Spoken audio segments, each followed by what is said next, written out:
Hello, I'm Kenetor and welcome to all of you out there after this awesome bombshell of a new Starbase trailer, filled to the brim with shiny new things to discover and talk about. If you're new here, I mainly cover Starbase on my channel, plus a few other space games. So hit that sub button if you like the sound of that. Also stick around to the end for important info on how to get into the closed alpha of Starbase. Now let's get into breaking down this new trailer.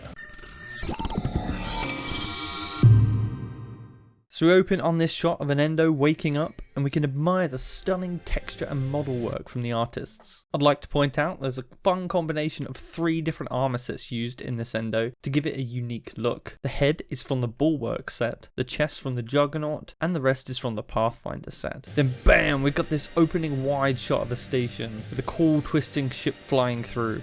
This ship is the Peon, a small ship equipped with a tractor beam for use in salvage and transporting small asteroids. We're very likely to see quite a lot of this one at the start because it will probably be quite a cheap ship to get going. In this shot we also see a lot of the new signage assets. I love how they really stand out and catch your eye with their bright colours. Gives a very Tokyo in space feel to things, something we're going to see throughout the trailer for the stations. Now for those that don't know, stations have a few common elements. From landing pads for storing your ships, asteroid collection zones, rented lots for your base which come in 4 different sizes, marketplaces, ship factories and showrooms, and solar panels to power the whole thing. Moving on, we get a view looking out to a Hedron ship flying by and an Endo rocking the Jackal armor set. In nice bright colours, since colour customization in addition to the armor choices is also a way for you to be unique. With the Fasama flying by Bob, we see an entrance to a market module which then jumps inside to see another Endo checking out what could be their first ship purchase, and once again Bob lounging in the background. We get a very cool shot here of an Empire Spather flying by, and something special to note here is the depth of field going on, blurring out the background while keeping the foreground in focus. I'm unsure if this is an in-game feature or purely a cinematic one, as we didn't get this outside the station. This next meeting room shot falls a little flat for me, just a little bit.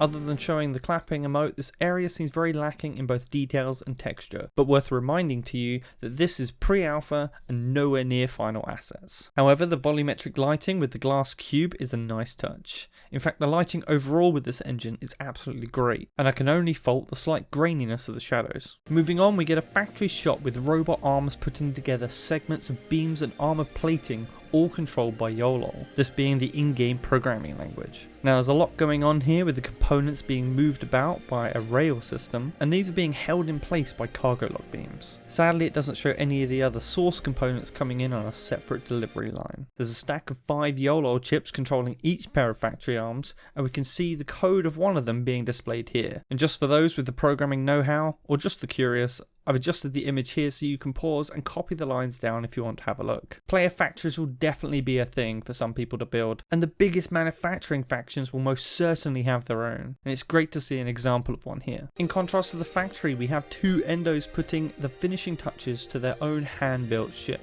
It's worth noting here on finishing the thruster, this is either being filled with just a different colour or could be finished up with a completely different base material. Until we know more about the component construction, it's hard to say, but my guess it's just a different paint job that's selected. The ship itself is just a red and white painted Remus, sister design to the Romulus. Both are civilian cargo ships for hauling large objects such as station parts or asteroids, and certainly some of you will recognise the nod to Star Trek in the naming of these ships. As they leave the station, we are treated to a large view of a lot more neon signs, and a fun reminder that every way is up and down at the same time, because in space with no gravity, orientation doesn't matter. We next see another station, this one's shaped like an octagon, probably their last stop to refuel before heading out to the belt to do some mining. This trailer has been a discovery so far of the player path in Starbase, waking up on the station, looking around, getting a ship together to earn more credits, when the reality is that the universe is not so peaceful. We get Empire Spather fighters fly overhead to join a huge raiding fleet,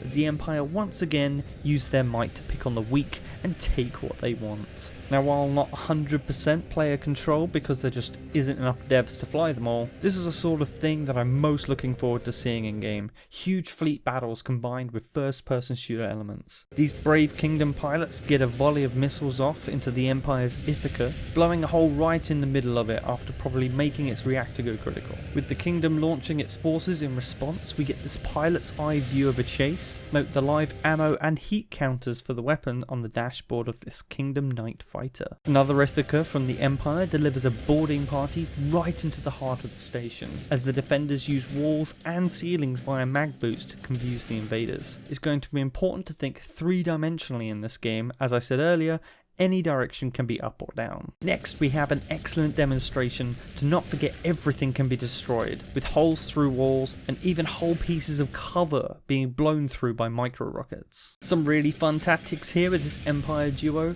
one flying the Vassima while the other surfing it and attacking with a rocket launcher for maximum shock and awe, completely destroying one defender while getting pelted with bullets from another high on the wall. The battle rages on, providing quite the spectacle to see from an outside perspective, but war is not for everyone, as we rejoin our two adventurers as they flee the scene. We follow them through an area heavy in ice rocks, and then out from the planet and the belt completely, daring to go into the unknown.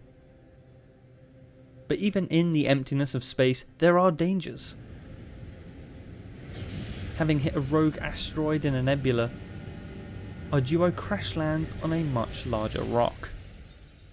This, my friends, is the moon, confirmed by the devs, and one of the major reveals of this trailer, and something the community has wanted to see for a very long time. Really stunning lighting and atmosphere in this shot, and then we see EOS in the background as they find something on the moon, as well as using some of the in-game emotes. A whole city station on the moon. A quick note here to any 3D artists out there, this ship here, the Zillant, was uploaded by the devs for you to download and study if you wish. Link for this in the description below.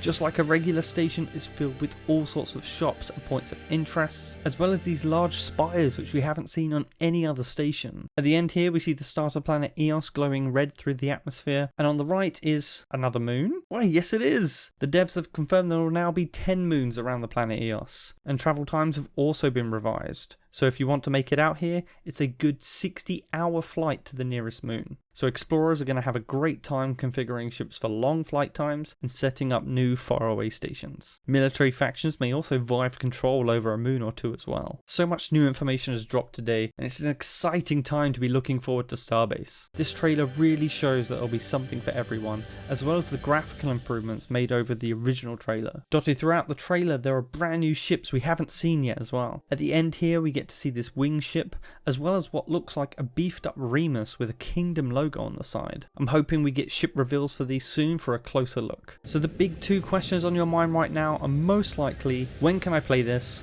And how can I join the alpha? Well, while I can't answer the first question, the second I can. Frozenbyte have put out a player survey for you to fill out, which you can put your contact details in addition to answering the questions. Players will be picked for alpha from anyone that completes this survey, so jump on the link which is both on screen and in the description below. We also have a bunch of new promo screenshots today as well, which showcase the beauty of this game perfectly, both in the scenic shots and battle shots alike. So a lot of this trailer shows off the current war between the Empire in orange and the Kingdom in blue. Will you be joining either of these dev factions, or will you be joining a player-made faction? One for your consideration is my faction, the K-Bots. We fly under the banner of the Kingdom, so if you want to support the bots in blue, fight the tyranny of the Empire, and join the fun I have planned with my trusty crew of endos, then jump on my Discord to join. If not, then jump on my Discord anyway, and we can talk about all things Starbase. Also, pop back every Monday for my weekly news updates for Starbase. Until then, hit a like on this video, leave me a comment below on your favourite bit in the trailer, and I'll see you in the next one. Kenetor, out.